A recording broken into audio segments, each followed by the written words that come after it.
Hello everyone. AP university post రిక్రూట్మెంట్కి సంబంధించి రీసెంట్గా ఫైనల్ ఎలిజిబిలిటీ లిస్ట్ రిలీజ్ చేయడం జరిగింది. అయితే ఈ వీడియోలో సెలెక్షన్ ప్రాసెస్ ఏంటి, ఇంటర్వ్యూస్ లేదా స్క్రీనింగ్ టెస్ట్ ఎప్పుడు ఉండవచ్చో ఎక్స్ప్లెయిన్ చేస్తాను.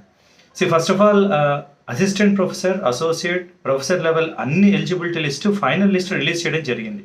ఈ నేపథ్యంలో రీసెంట్గా అసెంబ్లీలో మినిస్టర్ నారా లోకేష్ గారు మాట్లాడుతూ ఏం చెప్పడం జరిగిందంటే, అసోసియేట్ ప్రొఫెసర్ క్యాడర్ పోస్టులన్నీ జనవరి ఫిబ్రవరి 2027 కల్లా ఫినిష్ చేస్తాము. అలానే అసిస్టెంట్ ప్రొఫెసర్ కేటగిరీ పోస్టులు అన్నీ కూడా ఏప్రిల్ మే 2027 కల్లా కంప్లీట్ చేస్తామని చెప్పడం జరిగింది. So first of all let us understand the process. Associate professor క్యాడర్లో స్క్రీనింగ్ టెస్ట్ ఉండదు, కేవలం ఇంటర్వ్యూయే. ఆల్రెడీ ఎలిజిబిలిటీ టెస్ట్ వచ్చింది కాబట్టి వితిన్ 1-2 monthsలో ఇంటర్వ్యూస్ అవి కండక్ట్ చేయడం జరుగుతుంది. ఎందుకంటే ఫైనల్ అపాయింట్మెంట్ లెటర్ జనవరి ఫిబ్రవరి కల్లా ఇస్తామని చెప్పడం జరిగింది. అసిస్టెంట్ కేటగిరీలో first we need understand the process. ఇప్పుడు ప్రిపేర్ చేసిన ఎలిజిబిలిటీ లిస్ట్ అన్నిటినీ కూడా ఏపీపీఎస్సీకి పంపడం జరుగుతుంది. ఎందుకంటే ఏపీపీఎస్సీ టెస్ట్ని కండక్ట్ చేస్తుంది. వాళ్ళకి ఒక్కొక్క సబ్జెక్ట్కి సంబంధించి ఎంతమంది క్యాండిడేట్స్ ఉన్నారు, ఎప్పుడెప్పుడు ఎగ్జామ్స్ పెట్టాలనే టైం టేబుల్ అంతా వాళ్ళు ఇవ్వడం జరుగుతుంది. కాబట్టి వాళ్ళు ఫస్ట్ ఎలిజిబిలిటీ లిస్ట్ని తీసుకొని దే విల్ డిసైడ్ ఎప్పుడు ఎగ్జామ్ ఉంటుంది అని. సో ఎగ్జామ్ కండక్ట్ చేసిన తర్వాత ప్రతి డిపార్ట్మెంట్కి కంప్యూటర్ బేస్డ్ టెస్ట్ కండక్ట్ చేస్తారు. దీని డీటెయిల్స్ కూడా నోటిఫికేషన్లు ఇవ్వడం జరిగింది. సబ్జెక్ట్ రిలేటెడ్గా పేపర్ ఉంటుంది, కంప్యూటర్ బేస్డ్ టెస్ట్. ఒక్కొక్క టెస్ట్లో 150 క్వశ్చన్స్ ఉంటాయి. Each question carries 3 marks. Wrong ఆన్సర్కి -1 నెగిటివ్ ఉంటుంది. సో ఇలా టెస్ట్ కండక్ట్ చేస్తారు. టెస్ట్ కండక్ట్ చేసిన 1-2 daysలోనే సిబిటి కాబట్టి ప్రిలిమినరీ కీ రిలీజ్ చేస్తారు. ప్రిలిమినరీ కీ అంటే ఎవరెవరైతే ఎగ్జామ్ రాశారో వాళ్ళ లాగిన్లో వాళ్ళ పేపరు రాసిన క్వశ్చన్స్లో కరెక్ట్ ఆన్సర్ ఏంటో అందులో ఉంటుంది.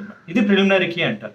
ప్రిలిమినరీ కీ వచ్చిన తర్వాత కీలో ఏమైనా మిస్టేక్స్ ఉంటే అబ్జెక్షన్స్ రేజ్ చేయండి అని కొంత టైం ఇచ్చి, ఆ టైం కంప్లీట్ అయిన తర్వాత ఒక కమిటీ ద్వారా ఫైనల్ కీని ఫైనలైజ్ చేసి రిలీజ్ చేస్తారు. సో ప్రిలిమినరీ కీ తర్వాత ఫైనల్ కీ వస్తుంది. నా ఫైనల్ కీ వచ్చిన తర్వాత ఏపీపీఎస్సీ జాబ్ ఏంటంటే మెరిట్ వైజ్గా ఈ లిస్ట్ అంతటిని యూనివర్సిటీకి ఇవ్వడం జరుగుతుంది. ఒక్కొక్క యూనివర్సిటీకి different set of candidates apply చేసి ఉంటారు. మనకి రిక్రూట్మెంట్ ప్రాసెస్లో ఏమి ఇచ్చారంటే, అసిస్టెంట్ ప్రొఫెసర్కి సంబంధించి స్క్రీనింగ్ టెస్ట్ అయిన తర్వాత ఒక్కొక్క పోస్ట్కి 1:12 రేషియోలో సెలెక్ట్ చేస్తారు అని ఇచ్చారు. Let us understand this process. అంటే 2 steps ఉన్నాయి. ఫస్ట్ స్టెప్లో మెరిట్ ప్రైజ్గా స్క్రీనింగ్ టెస్ట్లో 1:12 రేషియోలో సెలెక్ట్ చేస్తారు. తర్వాత ఈ లిస్ట్ నుంచి ఏపీఐ స్కోర్ బట్టి 1:4లో సెలెక్ట్ చేస్తారు. ఏంటో అర్థం చేసుకుందాం. Will take 1 example.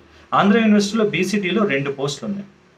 1:12 అంటే ఏంటి అంటే అర్థం ఏంటంటే, ఈ 2 పోస్టులకి 1:12, 24 క్యాండిడేట్ని మెరిట్ బట్టి సెలెక్ట్ చేస్తారు. ఇది ఎక్కడ మెరిట్? Screening test.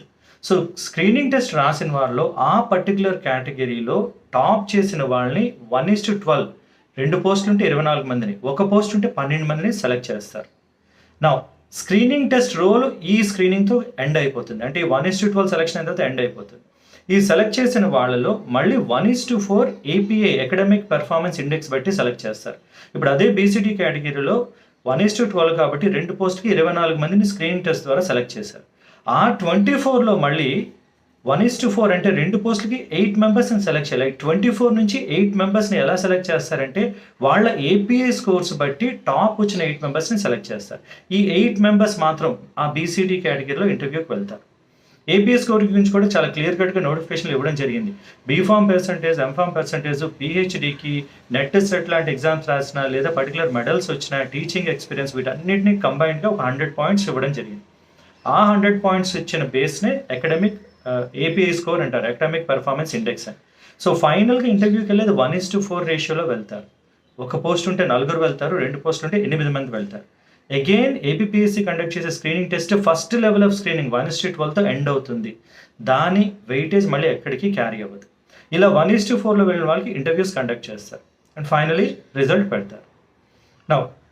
రెట్రోస్పెక్టివ్గా అంటే ఎప్పుడు స్క్రీనింగ్ టెస్ట్ ఉండొచ్చు అంటే, అప్రాక్సిమేట్గా ఏప్రిల్ మే కల్లా అపాయింట్మెంట్ ఆర్డర్స్ ఇస్తామని చెప్పడం జరిగింది.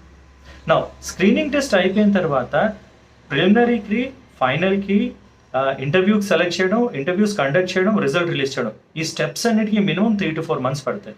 అంటే నా ఎక్స్పీరియన్స్ బట్టి చెప్తాను, need not be always true. But నేను 2 ఏపీపీఎస్ ఎగ్జామ్స్ ద్వారా సెలెక్ట్ అయ్యాను. రెండిట్లో నేను అబ్జర్వ్ చేసింది ఏంటి అంటే, కీ వచ్చిన తర్వాత అట్లీస్ట్ మీకు ఇంటర్వ్యూస్ అవి టేకప్ చేసి అన్నీ రెగ్యులర్గా జరగాలంటే అట్లీస్ట్ 3-4 months పడుతుంది. అంటే ఏప్రిల్ మే అంటే by January recruitment test screening test complete అవ్వాలి. సో నా గెస్ ఏంటంటే డిసెంబర్ ఆర్ జాన్వరిలో మోస్ట్లీ ఈ స్క్రీనింగ్ టెస్ట్ ఉండొచ్చు. Again it is an approximation. నవంబర్లో ఉన్న ఆశ్చర్యపోకలేదు. So these are all the probable months. November, December, జనవరి వరకు వెళ్ళకపోవచ్చు, నాకు తెలిసి నవంబర్, డిసెంబర్లోనే ఉండొచ్చు. So this is almost the end of August. So September, October, November, hardly 2 to 3 months of time ఉంది. అగైన్ స్క్రీనింగ్ టెస్ట్ అసిస్టెంట్ ప్రొఫెసర్స్కి the most important thing ఈ స్క్రీనింగ్ టెస్ట్. ఎందుకంటే ఫస్ట్ లెవెల్ ఆఫ్ స్క్రూటినీ 1:12 జరిగేది కేవలం screening test merit బట్టే screen చేస్తారు. So top 12లో ఉన్నవాళ్ళు ఆ పర్టికులర్ కేటగిరీలో ఆ టాప్ 12లో ఉన్న వాళ్ళు మాత్రమే నెక్స్ట్ లెవెల్కి పంపుతారు. ఆ నెక్స్ట్ లెవెల్లో ఏంటి, ఏపీఏ స్కోర్ బట్టి 1:4లో సెలెక్ట్ అవుతారు. సో స్క్రీనింగ్ టెస్ట్ ఇంపార్టెంట్ కాబట్టి స్టిల్ 2 to 3 months టైం ఉంది కాబట్టి you all can give the efforts to get through this screening test. So ఇది సెలక్షన్ ప్రాసెస్ కానీ అప్రాక్సిమేట్గా స్క్రీనింగ్ టెస్ట్ ఉండిపోయే డేట్ కానీ.